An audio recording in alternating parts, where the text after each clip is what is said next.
Yeah.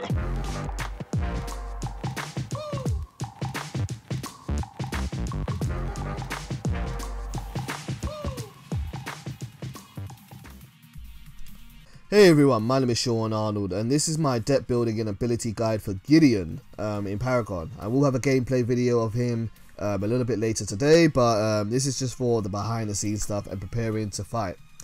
For his abilities, Gideon has a really good skill set, and his R2 ability is his ranged melee attack or ranged casting attack, whatever you want to call it. It's really good for sniping at a distance and staying near your tower. It allows Gideon to play really safe with it. As you start to get more damage onto him, it's actually really respectable. Try to use it to finish off minions so that you can get the XP come straight to your character, and yeah, not much more to say than that. Burden is the worst of his abilities, but it's not bad to say.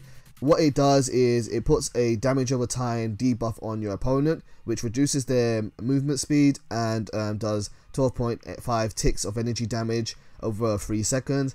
You shouldn't really rely on it too much, but it can be useful for keeping an enemy that's trying to run away from you in your local area, and that way you can finish them off. Cosmic Rift is your #1 priority ability outside of the ultimate. You want to level this up as much as possible. This is the big old rock from the sky. You press square, you aim where you want it to land, and it does 100 energy damage at level 1 in an area of effect. This is what makes Gideon so good at soloing lanes, and therefore a lot of people like to leave Gideon on his own to do his business because he's such a good character for cleaning out waves of enemies. It's also really good for finishing off enemies that are trying to run away, say after you use your ultimate and they start to get away from you. Put down a Cosmic Rift and you can kill them off quite quickly. Torn Space is his second priority ability that you should be leveling up outside of the ultimate. Torn Space is one of the best getaway tools in the game in my opinion. He throws down a portal and teleports away, and if any other heroes are nearby, they can also jump in and get away through it. It's a really good useful tool for getting away and keeping Gideon alive. Very important to prioritize, and you want to level this up as much as possible after your Cosmic Rift is leveled up. Finally, we have Black Hole. If you've played any bit of Paragon, I'm sure you've seen this ability by now, but it is an area effect move which sucks in anyone that's nearby him into a black hole, and he does damage over time to them over 5 seconds. People hate this move. They're afraid of it, and they will target you for it. Be aware that when you're using Black Hole, even though it's such a good move, your character is still vulnerable to damage, and therefore when we build our deck, we want to kind of be aware of that and compensate for the fact that he's vulnerable when he uses this.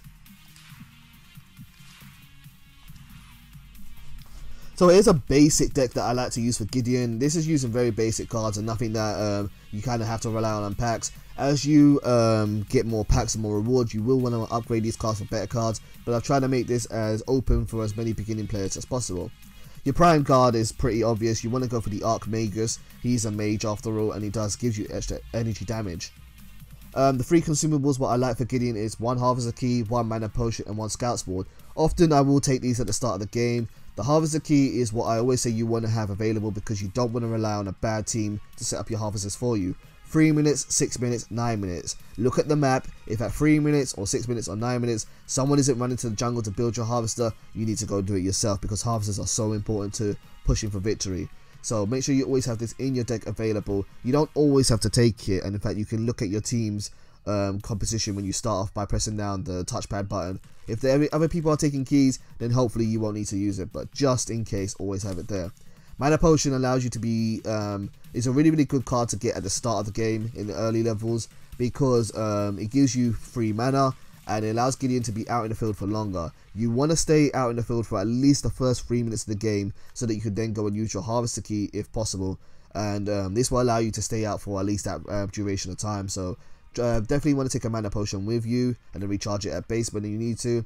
And then the Scout Sword, because you're a character that can solo so well, you want to put down a Scout Sword in a place where if your enemies try to attack you in a sneaky way, it will alert you and let you know that they're coming to you so you can retreat and run back to your tower and stay safe.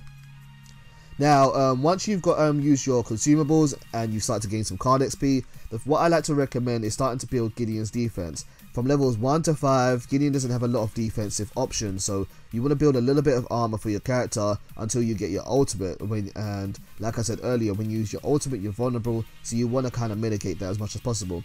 I have 4 cards. I have 2 tempered plates and 2 tuned barriers. Tempered plates increase physical armor, tuned barriers increase energy armor. Which ones you choose depends on what you're fighting against, so you need to look at your enemy team and ask yourself, are they using mostly energy characters or physical characters, or a mixture of both.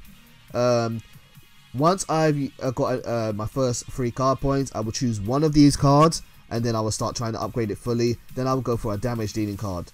By the end of this, you should by the end of your 60-point count, and when you have a full hand of cards, you should have 2 of these defensive cards, either 2 energy cards, 2 physical armor cards fully upgraded, or 1 of each depending on what you're fighting against.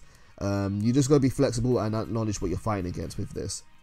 For damage dealing, and damage dealing is very important for Gideon, makes him such a good character, I like to use things like Wellspring Staff. The Wellspring Staff is a really good passive which gives you 6.5 energy damage and 75 mana, and when it's fully upgraded you get an extra 13 damage, making it a total of 19.5 damage, or basically the equivalent of a level 3 major cast card. I like to go for the 1-2-3 rule, so that whenever I go back to base, if I have at least 1 point, I should be able to upgrade it, but it all depends on what you have available. So I have 2 of these cards here to increase his damage, and then I also have 2 Staff of Adamants. Now, you're not going to need both of these, but you might need to use at least one of them, depending if you want to go for Pendulum of Lords or Staff of Adamant. Staff of Adamant is exactly the same as Wellspring, but where Wellspring increases your mana, Adamant increases your health. Not bad for Gideon, not incredibly useful either, but it gives you that 19.5 bonus of energy damage, so that's really what you're doing it for. Finally, you want to reduce down Gideon's cooldown somehow.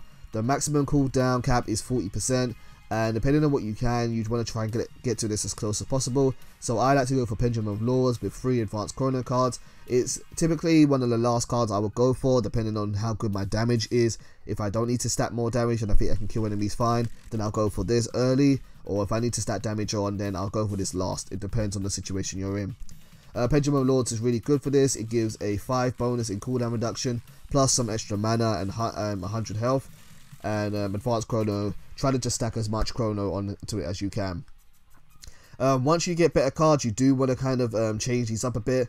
Other cards which are really good, such as for cooldown reduction, is Even Weave Mesh. This gives you a 10% cooldown reduction and allows you to get to 40% quite quicker. For energy damage, you can do things such as Shadow Scroll. This is really good to use if your enemies are putting energy armor onto themselves to counter you. You want to have something that can do energy penetration damage. So Shadow Scroll is really good for that, and plus it also gives you a 13 energy damage bonus. So that's something you might want to put in your deck. Other things which can be good is Whirling Wand. Whirling Wand increases your attack speed, and you can put some kinetic on that, and that way you can solo towers quite quickly with your basic attack. What I like about this is that if you can rely on your basic attack as much as possible to do damage, you don't need to worry about using your MP or your abilities, and that way you can kind of just stay out in the field as long as possible. And yeah, that's kind of going to do it for Gideon. Again, this guy can be improved in many ways, but this is designed for beginners and those who want to learn the character, and hopefully it does help some people. I will have some gameplay of Gideon coming up soon, so you can see what he's like in action. But other than that, if this video has been helpful to you, please leave a like, leave a comment down below if you have any suggestions, or if you want to play with me on PSN. The account name is The Arnold's Play, and yeah, let's hopefully we can have a good time in Paragon. I'll see you guys soon. Take care.